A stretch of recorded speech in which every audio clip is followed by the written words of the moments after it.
Section 4. You will hear a talk on the history of football in Great Britain in the 19th century. First, you have some time to look at questions 31 to 40.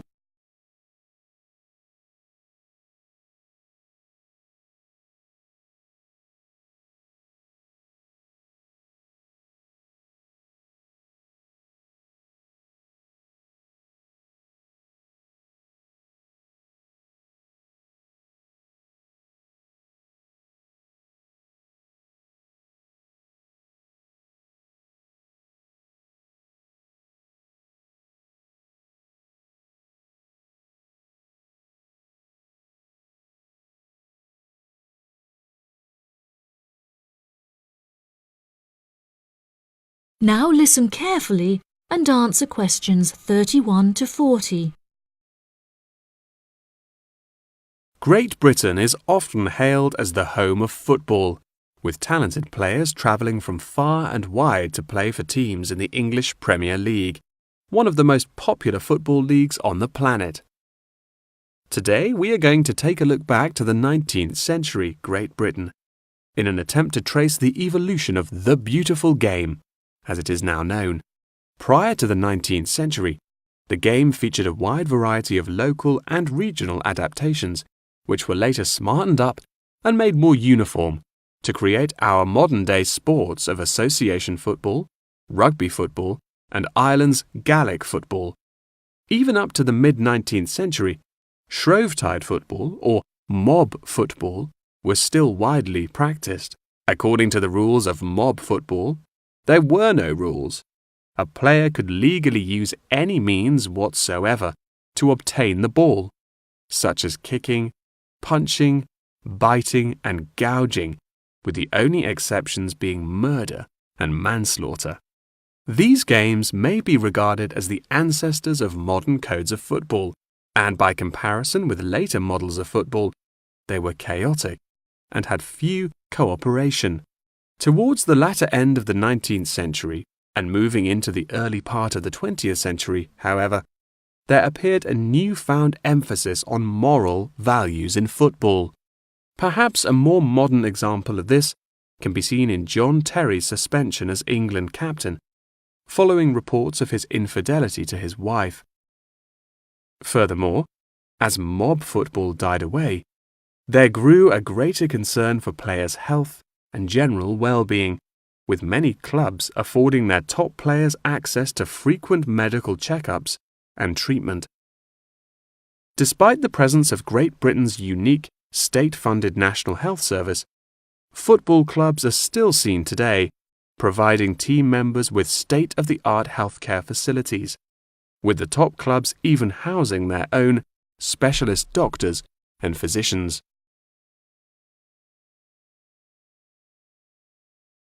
Today, football is a key feature of school children's day-to-day education, particularly for boys. With the help of football associations, all schools in the UK are boasting their own football teams. This mainly comes as a result of pressure put on schools and the government by concerned parents, who felt that football education taught their children valuable lessons and indeed vital life skills, such as teamwork and a drive to succeed. Nowadays, many of the UK's top football clubs provide training facilities and outreach programs in an attempt to educate the nation's aspiring youths. As I previously mentioned, it was only during the 19th century that football in its uniform concept truly began to emerge, with footballers previously playing according to their own versions of the rules. However, it was not until the early 20th century that different players actually began to play according to these standardized rules. Prior to the 19th century, football was played by all the major English public schools, including the likes of Eton College, Winchester College, and Harrow. In 1848, there was a meeting at Cambridge University in an attempt to lay down the laws of football. Present at the meeting were representatives of each of these major public schools, whom each brought a copy of the rules enforced by their own individual school's rules of football. The result of the meeting was what is now known as the Cambridge Rules, thereby uniting the rules from across the country into one simple document. However, the Cambridge Rules were not liked by all, and a new set of rules, Thring's Rules, compounded in the book The Simplest Game, became commonplace among dissenters.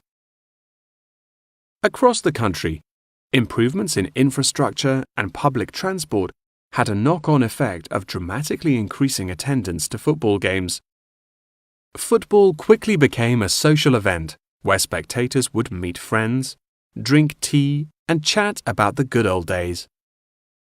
As football became more and more popular, it was decided that more money should be invested in maintaining the quality of pitches, amongst other things, and there was even talk of installing seating for spectators. However, the question of who was to foot the bill quickly became a divisive issue, with many believing that the government should fund football's development as a national sport. But in the end, the onus fell upon Britain's local and regional football clubs for the funding and development of the Football Association.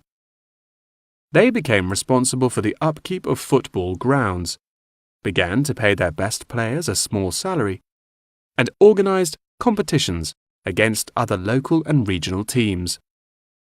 And there began England's Football Association, or the FA, as we know it in its current form, the governing body of football in England. As the FA continued to grow and accumulate greater wealth, it was able to attract more and more talented young men from across the country, before finally accepting professional talent in the early 20th century. Today, football is played at a professional level all over the world.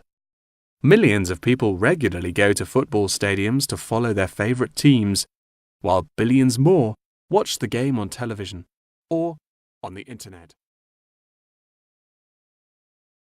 That is the end of section 4. You now have half a minute to check your answers.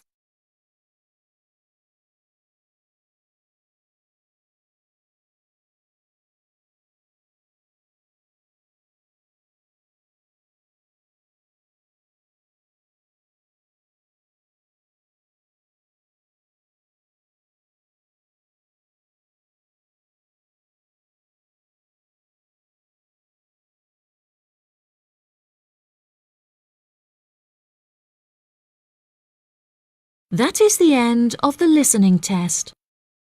In the IELTS test, you will now have 10 minutes to transfer your answers to the answer sheet.